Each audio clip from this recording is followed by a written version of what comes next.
Hi y'all, Barnyard Girl here. Only today I'm putting on my homeschool mom uh, uniform. Actually, I'm not. Usually my homeschool mom uniform is a ponytail, yoga pants, and a ginormous t-shirt. That's one of the benefits of being a homeschool mom. We stay in our PJs a lot. I wear slippers constantly, at least when I'm home. I am coming today to as a shout out to all of you who have been thrown into homeschooling with absolutely no warning. You have been 2020'd. And now, 6 months ago, if somebody had said, you're going to be a homeschooler, you would have died laughing and been like, you may have even thought that homeschoolers were weird and we're all like the Duggars. Um, which I kind of like the Duggars, but um, but we don't all have 20 children. Some of us have two. Some of us have more animals than children, you know. Um, but you know, it's we're not as weird as everybody thinks. Um, I thought it was weird when I was a kid. I didn't know anything about it until I met my husband, who was homeschooled, and I thought, I was just really I knew nothing about it. And, and he taught me that, I watched him, I watched his friends, and I'm like, these kids are not like the kids I go to school with. And I liked them because they knew how to interact with adults better. Uh, they were not like over we're not just like super into the world and whatever was the big thing right then. You know how in high school you just get a lot of kids who really just get into this kids against adults mindset, and all adults are horrible. And um, when I went into his world, it wasn't like that at all. Adults and kids were just together. And kids jumped in and helped with adults. The adults treated them like adults and expected adult behavior from them. And they gave it, because a kid will give you what you expect. And it took a long time for me to come to the conclusion, but after we had kids, um, you know, it was, I had my son, my oldest, the year of the first, you know, school shooting, which was Columbine, and my daughter was born the year of 9/11. Yeah, and that just really finished it off, that we were going to be homeschoolers, and this is what we were going to do, even though, they were babies. Excuse my camera work. And so it's, we had the benefit, I had the benefit of a mother-in-law who had done it before. My sister-in-law was homeschooled, and she was homeschooling her kids, and so I had a built-in support system that just was so easy, and because we made that choice when they were born, within a year or so of being born, um, we had time to plan and to think and to research and all, and you guys have not had that benefit. You guys have been thrown into it, and it's gonna be, I can just see how, I can imagine how overwhelming that is. Because we just really, it was a slow process. I mean, I started with 10, 15 minutes of teaching letters and the ABC songs to them when they were little. It was, in little increments, and otherwise we were playing and learning how to behave and doing chores and things like that. It was nothing groundbreaking or huge. But y'all, y'all have not had that benefit. And so you're just, here you are. homeschooling. You've been 2020'd. And so I thought I would give you a little overview. This is kind of going to be a series this week on several things that are homeschooling advice, maybe, or different things. But right today is the overview, and my shout out and my sympathies, and anybody who wants to contact me for encouragement or questions, I'm here. Go for it.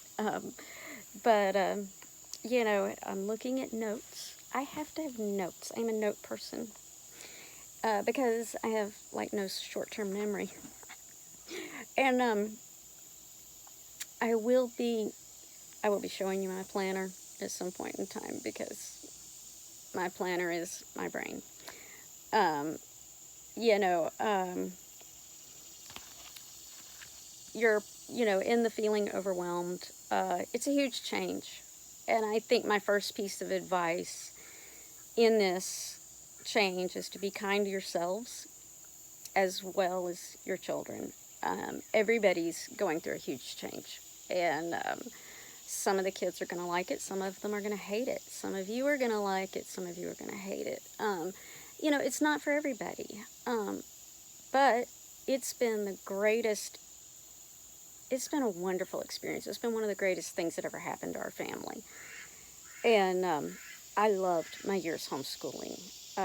This is my last year. I've got a senior who is 18, and my daughter, and my son who is 20, almost 21, and he's in college and works full-time, still at home, thank goodness. I'm not ready for that yet. Totally not ready for that. He's studying to be a pastor, which is awesome. I go to my son for Bible questions. He knows way more than I do. But it's an overwhelming time. 2020, just in general, I think we all need to slow down, take a deep breath, and be kind to one another, because it's just been nuts. And everybody is anxious, and it's just been a crazy year. It's weird. It's the weirdest time I've ever seen, in my life. And so yeah, being kind, being flexible. Another thing is, in the first few weeks, getting behind is going to happen. It is not going to always go smoothly. And I have to say, even last year, I've been doing this for 15 years now. So last year, on my 14th year, you begin, a lot of times, of course, the last several summers, we never quit. We just do a little all the time. And so we never really, we take days here and there. So I myself am what would be called an eclectic homeschooler, which means I pull sources from all over the place. I don't use one program. I border on unschooling, which means I teach my kids. I don't call myself a teacher. I call myself a facilitator.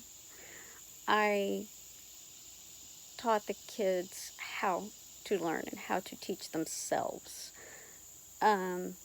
This year we are going to be looking at right now what I'm looking at is where are we at? What do we need to graduate? Where are we at? What needs, before she starts college, what exactly does she need, to work on? And that's what we're going to be working on. You guys probably have virtual learning software that comes from your public school, and you've got a teacher and everything, and that might make it smoother, and if you like homeschooling, I would say definitely keep where you're at, unless you just have some huge problem going on. Don't think of changing anything too soon. Just get used to what you're doing, because having someone plan it, it is a really good benefit that you have a teacher who is making the lesson plans for you and they are doing the grading, especially if you're working from home, because grading and planning takes a lot of time. And like me, where I make my own curriculum sometimes, but I do this full time, and I have for a very long time. So, it's completely different. Although I think if you find yourself really liking it and going nerd on it, um, maybe next year, go whole hog. I'm going to be putting some resources in the description so that you can do further research if you'd like to. And I'll get to some of that later in this overview. One of the things about homeschooling, everybody says, what about socialization? And to be honest, in homeschooling, it's really not a thing. At least it's not been in my experience. We have a church, and the county we're in, my daughter's involved in a homeschool drama group, and they're even still going. They're doing, my kids being older, I honestly have no idea how many Bible studies they're involved in. I know almost every night of the week they're on a Zoom meeting, but they have friends from all over the country through an organization called DM2, which is about, let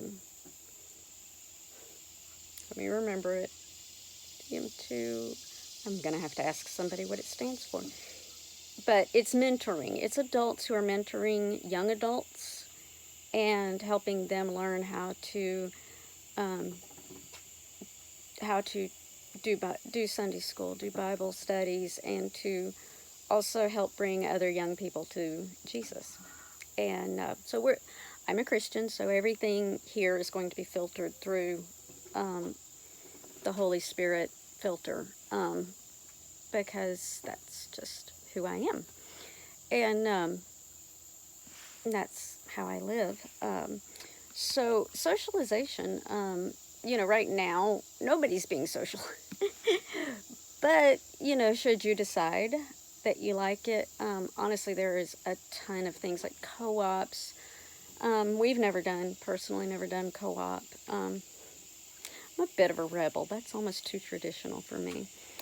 But I would say, but even though I'm not traditional at all in my views of education, I do think that for those of you who have been just like thrown into it, this is a good thing because you're being walked through it. But one of the best benefits of homeschooling is getting to know your kids and getting to know them on a deeper level and working with them daily, and it just enjoying each other. When my kids were little, we did things like read books in a hammock by the creek, and it was fun. We took field trips. Of course, Rona's ruined that too, but we have also before taken virtual field trips when we couldn't go somewhere. We've done like virtual Smithsonian tours, things like that. We did a lot of documentaries. I use a lot of documentaries to teach by, or to, yeah, I guess, I don't know, facilitate. I really stink at teaching, actually. I just kind of guide. And I'm a history buff, so history has really just been interwoven into their lives, but science is my weakness, except for animals, ecology and things like that. But my kids know everything but turtles. But anyway, yeah, I'm rambling. So getting to know your kids and, being kind to one another, because it's such a huge change. One way I think that's a good thing that would help you relate to your kids more and be a little more guess, get a little more information, a little more comfortable with this year and this whole Rona thing, is learning, is doing some research and finding out what kind of learner are you? And then what kind of learners are your kids? I have an author, who has a website. I will be linking her website in the description, who has books on that and a website all about learning that. There is also another website I'm going to put a link to called thehomeschoolmom.com. And I still to this day go there when I want to know something. It is just a huge resource for homeschooling and or virtual learning. And it will also go through, there's parts of it will actually go through and explain to you all the different types of homeschooling that there is, and everything.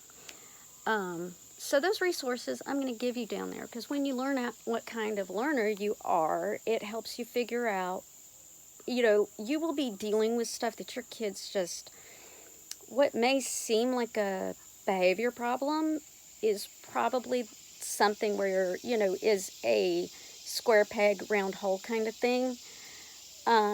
I had that trouble in school, and then as an adult I found out I'm a kinesthetic learner, which means I need to read it, I need to see it done. The biggest way I learn things is to watch it being done, so videos is my big way to learn, but I also take a lot of notes. I have to handwrite things.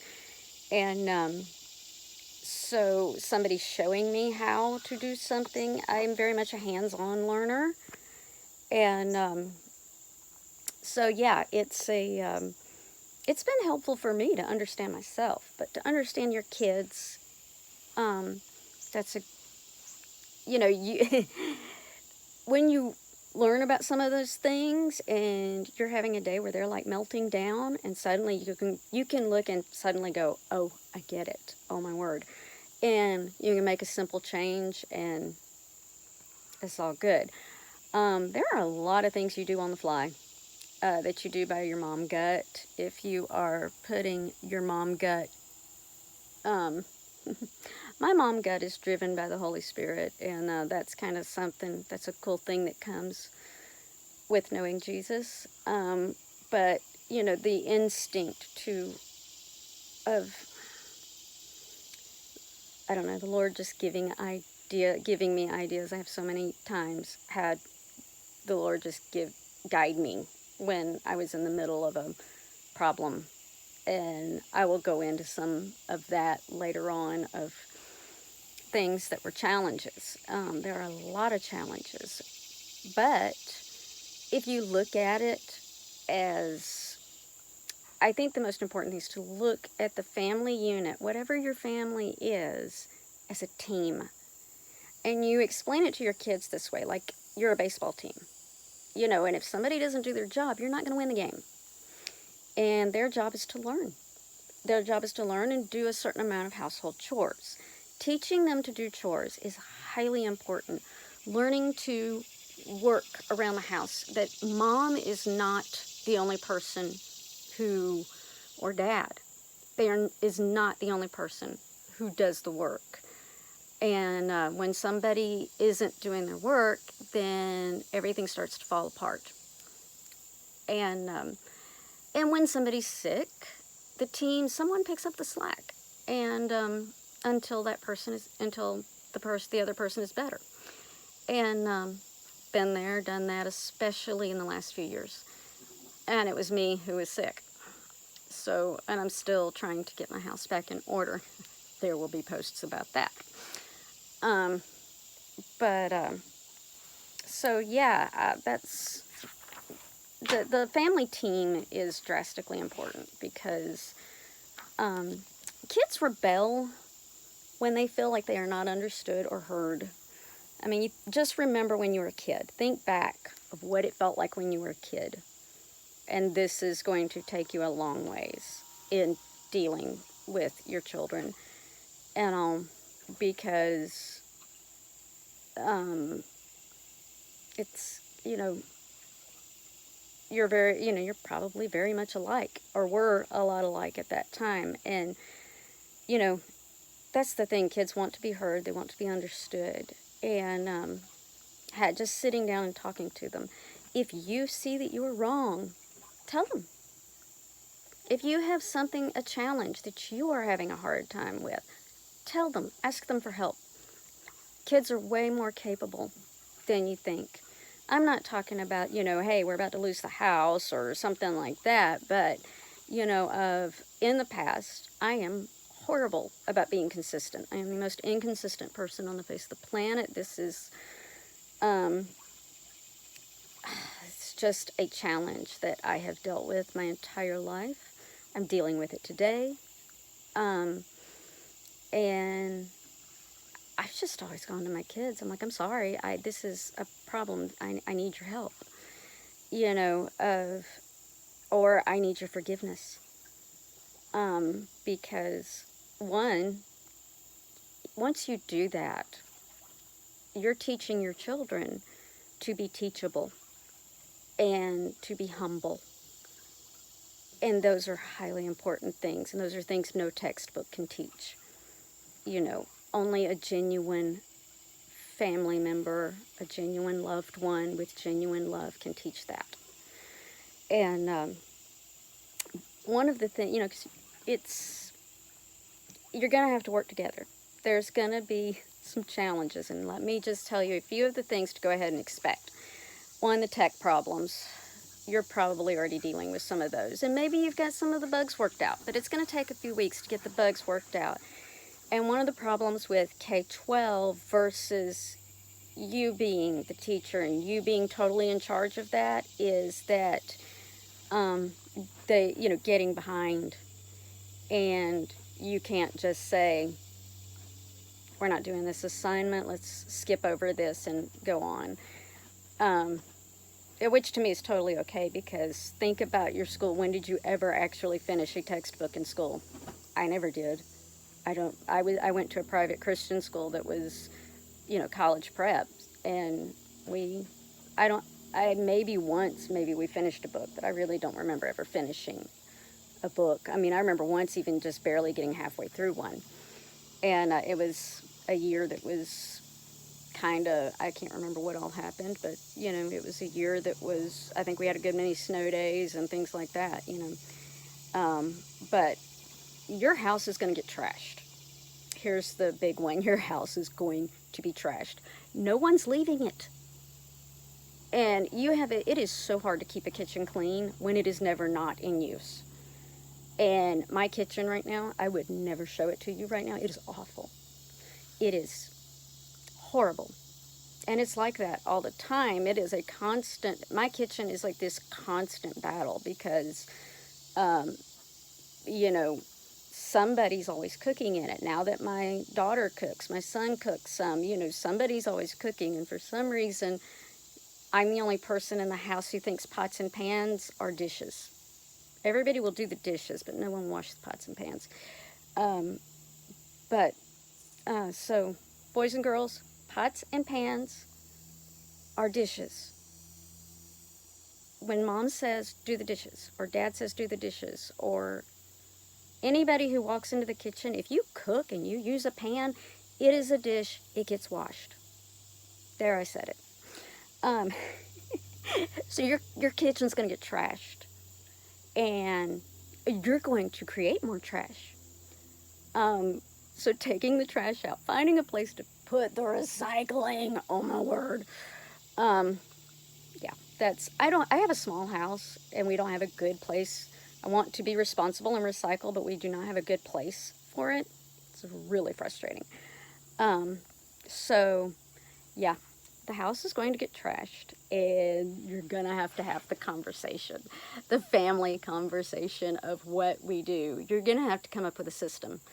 And, excuse me, there is an ant on me. I love to sit out there, but for some reason, in the last couple of weeks, we are overrun in our house, car, and 3 different cars with these little black sugar ants, tiny ants. They're everywhere, and I don't know what to do about them. If you do, comment. I would love to know. because they even made a nest in my son's car, like eggs and everything. And then we started trying to spray them while we were out somewhere. And, sorry, this is a squirrel moment. Did I mention I'm ADD? And while we were in a store, we came back. My daughter goes to move her jacket, and there's a whole nest of ants with their eggs. They had moved from the door to her jacket with their eggs, trying to protect them. And so we got home, and she had to shake out her jacket and wash it. So yeah, that was interesting. That was a unexpected chain of events. So yeah, the other thing, meal planning, is gonna have to happen, and you're just gonna go through more food. Kids eat a lot, and they go to the bathroom a lot, especially with the younger they are, the more they do this. But because you're not at school and they can get to the bathroom anytime they want to, they will get up and go to the bathroom and stay in there and kind of hide out. So, yeah, that's a thing. Sometimes they will just stare off and drool a little while they chew their pencil. That happens too. I'd like to say I didn't do that, but I do sometimes. I don't chew pencils, but I zone out if something becomes boring. And so, yeah, teaching them that boring is part of life. I love to make learning fun anytime I can, but there are times that you just have to sit down and get the work done. That's a lesson I've got to work on myself with. There are dishes in there, and I'm going to have to go get them done. Yeah, I think right now that's about it of the basic stuff that you're going to have to go through. But remember, teamwork, family team. Name it if you want to. I've always just said the Miller team because that's our last name. But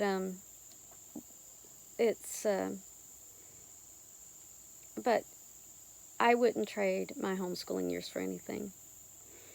I think probably I will look back on it as some of the best years of my life. And just the times we've had. Maybe one day I'll just tell some stories about that, but it's just been absolutely wonderful, and I'm almost done. And at graduation, I'm gonna be crying probably more than anybody.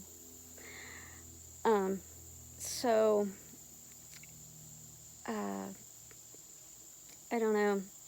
I'm sending hugs to all of you moms and dads out there who have been slapped upside the head by 2020 and thrown into homeschooling. And I'm rooting for you. Even if it's temporary and you don't like homeschooling, I'm rooting for you. You can do this. You have got it. I know it's going to be hard, especially if you're working from home. But you guys have got this. And hopefully, if you can just look at it, even if you decide that it's temporary, make it fun. Just make the best out of it, because that's all we can really do right now, is make the best out of a really terrible situation. And, and talk to your kids. Talk to them like you and I are right now, because they get it. They understand. They're not stupid. And even if they have problems, if they have autism or anything else, they still want to be talked to like a human, like an adult, like a friend. Not that we are their friends. I mean, we are. You still have to be a parent, and there is that line where you have punishment and things like that. But you can be your kid's friend and have that line of respect, and definitely creating respect is very important. But creating respect a lot of times means humbling yourself to do that. And we have to show respect in order to get respect. And that has been one of my primary rules as a homeschool mom. So I don't know, keep those things in mind and keep moving forward. And I will see you next time. If you don't mind, I'd love a like. If you like this sort of thing, subscribe. Oops, hey, I got Piggy here. Hey, Elliot. Sorry, it's lunchtime for the pig, and the ducks think so too, apparently. So yeah, you guys just keep going, and cheering you on. Like I said, I would love a like or subscribe, a share. If you want to share this with your fellow parents who've been thrown into homeschooling, yeah, please, I would love it. See you later in the week with some other tips for being 2020 and beginning homeschooling in 2020. Bye, guys.